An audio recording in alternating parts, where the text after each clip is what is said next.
Et bonjour à tous et à toutes, Kao Hanui, bienvenue dans un nouvel épisode de 15-25, l'émission qui traite des sujets qui concernent notre jeunesse. On en est déjà au 18e épisode de la saison et la fin approche. Alors, il est temps de conclure sur le RSMA pour cette année. Pour ça, je vous l'avais promis depuis l'épisode 3 de cette saison, on est parti pour les Marquises et plus précisément à Hibaoa, là où se situe la toute première antenne du régiment du service militaire adapté de Polynésie française. Et oui, parce que même si l'état-major est à Aroué, cette structure, qu'on a pu découvrir dans le dernier épisode dédié au RSMA, n'a été créée qu'en 2011, alors que la première compagnie de formation professionnelle basée sur Hibaoa, elle a été le symbole même du fondement du RSMA en Polynésie française. Pour l'état-major en lui-même, il date de 95, mais là je parle vraiment de la structure d'Aroué. Et puis bon, je fais un récap, on n'est pas là pour faire un cours d'histoire non plus. Bref, pour cette mission, j'avais besoin d'un acolyte pour m'accompagner et filmer à mes côtés sur plusieurs jours au sein de la compagnie. Donc j'ai fait appel à Winston Cholet, que vous connaissez peut-être des réseaux sociaux. Je suis un prompt IA. Ah oh là, c'est d'actualité tout ça. Moi je dis le RSMA c'est très très bien. Vous avez mon soutien. Ben on va filmer donc ça tombe bien, on va aller chez eux. Ah oui c'est vrai que je vais filmer donc ouais. Voilà, on se filme entre nous.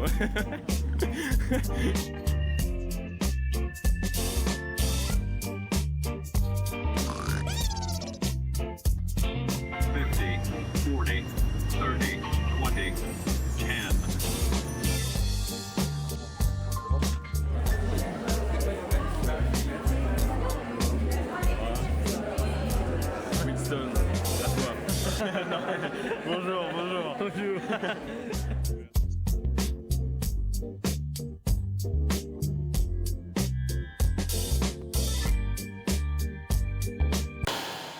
Voilà. Kao Hanui, ici au RSMA, ce que je fais, je suis chef de filière en agent d'entretien du bâtiment.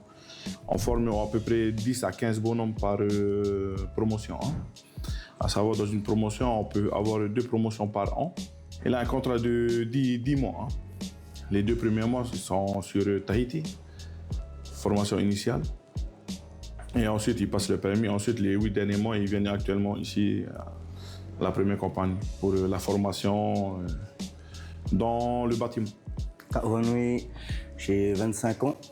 Ça fait 1 mois que je suis ici à la CFP1 pour une durée de 8 mois de formation professionnelle en tant qu'agent d'entretien du bâtiment. Ça fait pile 1 mois que je suis arrivé aux Marquises. Et avant ça, on a passé 2 mois de formation à Aroué, la FMI, la formation militaire initiale. Et ça s'était bien passé, c'était une expérience à vivre. C'était réel, les sensations étaient réelles, beaucoup de sensations fortes. Je remercie encore le RSMA de m'avoir donné cette opportunité. Notre but à nous, c'est de, quand il rentre chez lui, qu'il soit autonome. Il sait comment construire, comment dépanner, voilà. C'est l'objectif ici. Et toutes ces formations, ça permet aux jeunes de trouver du travail en sortant du SMA, alors c'est ça ? En fait, quand un de nos stagiaires il termine la formation ici, ils ont plus d'avantages d'être embauchés en entreprise parce qu'il est passé par le SMA. Le SMA, il est encadré, il est carré, il est déjà à l'heure avant le travail et tout ça. Ça va servir plus tard. Du coup, ils ont la confiance des entrepreneurs, des entreprises. Ils ont la confiance du stagiaire qui sort du SMA. Qu'est-ce que tu vas faire une fois que tu auras fini ta formation ? Après le RSMA, je compte m'engager pour le dépassement de soi, plutôt pour dépasser mes limites. D'accord. Et si tu ne pouvais pas t'engager, qu'est-ce que tu ferais ? Je me servirai des compétences que m'a apporté le RSMA pour trouver du travail dans la vie civile. Du coup, j'irai mettre en pratique dans certaines entreprises à Tahiti. Venir au RSMA, c'est une expérience à vivre. Et à la CFP1, nous formons que des Aito. Qu'est-ce que la CFP1 a de si particulier ici à Hibaoa ? Déjà, pour commencer, c'est ici qu'on a créé la première compagnie en Polynésie. Il faut venir pour le ressentir. Du coup, j'appelle aux jeunes de venir ici pour ressentir cette chose. C'est quoi ressentir ? C'est le mana de l'île, c'est quoi ? On va dire ça comme ça, Il y a le mana aussi qui va, en fait, partout il y en a. Et c'est spécial ici. Qu'est-ce que tu dirais à un jeune qui s'intéresse au SMA mais qui n'est pas encore sûr de se lancer ? Faut pas hésiter. Le RSMA, il a sa porte ouverte.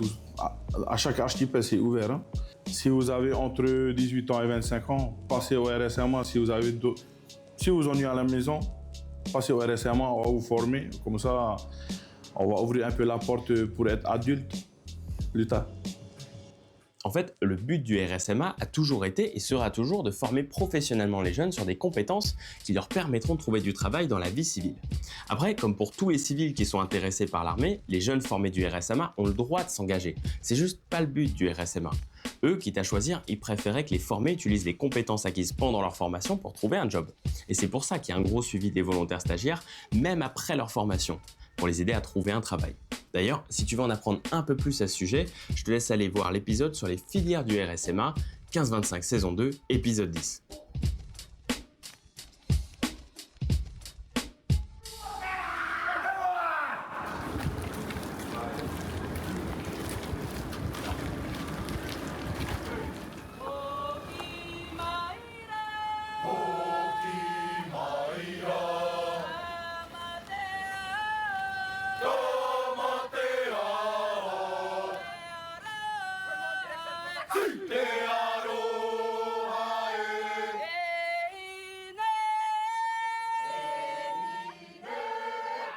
Alors, à chaque compagnie de formation professionnelle du RSMA, ses spécialités. Par exemple, voici les formations disponibles par l'intermédiaire de la première compagnie de formation professionnelle, ici à Hivaoa. Toutes celles disponibles via la 3e compagnie, à Tubuai, celle de la 4e compagnie, à Ho. Et pour référence, voici toutes les formations disponibles dans la structure qu'on est allé voir dans le dernier épisode à Aroué via la 2e et 5e compagnie de formation professionnelle du RSMA. Ah, c'est sûr, il y a plus de choix à Tahiti. Mais si tu veux faire agent de restauration, par exemple, c'est une formation disponible dans toutes les compagnies. Donc, tu auras l'embarras du choix sur où est-ce que tu veux aller te former. Et justement, on a pu rencontrer une jeune volontaire stagiaire sur place dans cette filière. Super. J'ai choisi la filière APR, agent pour la langue de restauration. Et c'est là où je travaille. Du coup, nous, on prépare les plats chauds, froids, du dessert, de l'entrée au dessert, excusez-moi. Est-ce que tu te plais dans la formation que tu as choisie? Oui, c'est une première pour moi ici aux Marquises. Je suis de Tahiti, de Punauia et de Paia aussi. Pourquoi est-ce que tu as décidé de venir ici alors aux Marquises? Du coup, c'était un projet personnel que je me suis... que j'avais étalé comme ça pour cette fin d'année. Mais au final, avec le RSMA, je suis venue ici gratuitement, tranquille quoi. Ok, donc ça te fait un voyage en plus? Oui. Tu me disais que tu es là depuis 1 mois maintenant. Est-ce que tu te plais au RSMA? Carrément, carrément. Après, comme c'est nouveau, c'est une première pour moi, comme je l'ai dit tantôt, oui. J'ai tissé beaucoup de liens avec certaines personnes et oui, je regrette rien, vraiment. Alors, elle nous dit qu'elle kiffe sa formation parce qu'elle a bien choisi l'île sur laquelle elle est allée se former. Et nous, c'est pour ça qu'on y est allé aussi à Hivaoa. C'est pour comprendre qu'est-ce qui change de Tahiti au final. Et honnêtement, quand on y est, c'est pas compliqué de comprendre pourquoi est-ce qu'elle est satisfaite de son choix. Attends, t'as vu le spot?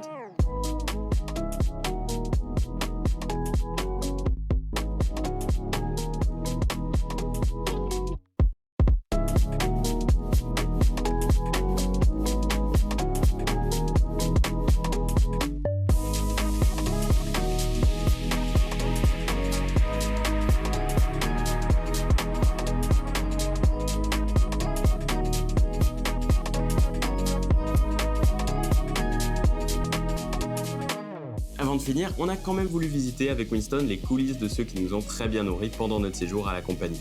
Donc c'est exactement ce qu'on a fait.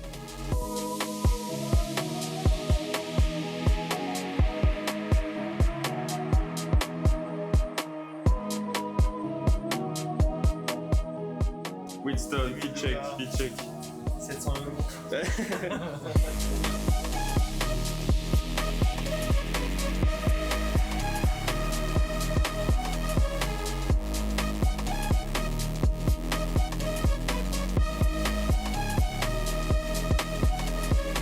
Les marquises, c'est aussi la végétation, la flore, les plantes quoi. Et je peux témoigner de ça puisqu'on est reparti avec 1 kg de citron.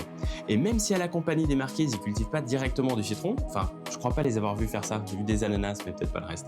L'une de leurs formations repose quand même sur le jardinage et l'entretien des plantes. On est allé voir ça, mais vu que l'épisode arrive gentiment à sa fin, je vais pas avoir d'autre choix que de te laisser te renseigner directement avec les représentants du RSMA si ça t'intéresse. Et justement, je pense que c'est une bonne chose à rappeler. Aller voir le RSMA, ça veut pas forcément dire s'engager. Si ce que tu as vu dans cet épisode, ça te parle, que tu ressens que les formations que tu as découvertes, c'est quelque chose qui t'intéresse, tu peux aller te renseigner sur le site du RSMA, te dégoter un de leurs livres qui résume assez bien leur mission et ce qu'ils proposent, ou même contacter directement le recrutement pour que vous puissiez voir ensemble si c'est un projet qui te correspond. Et à ce moment-là, tu verras si c'est un truc qui te tente. Mais dans un premier temps, va te renseigner parce que ça pourrait être un projet pour toi. En tout cas, merci à tous et à toutes d'avoir suivi cet épisode de 15-25. Je remercie aussi du fond du cœur toutes les personnes que j'ai pu rencontrer à la première compagnie de formation professionnelle de Hivawa. On a vraiment été accueillis de la manière la plus chaleureuse qui soit, donc pour ça, merci. Je souhaite aussi une excellente continuation au RSMA et je leur dis au revoir pour cette saison de 15-25 passée à leur côté. 3 épisodes quand même, c'est pas rien. Allez, moi je file tourner le prochain épisode de 15-25 et nous on se retrouve la semaine prochaine à la même heure sur TNTV. Allez, salut!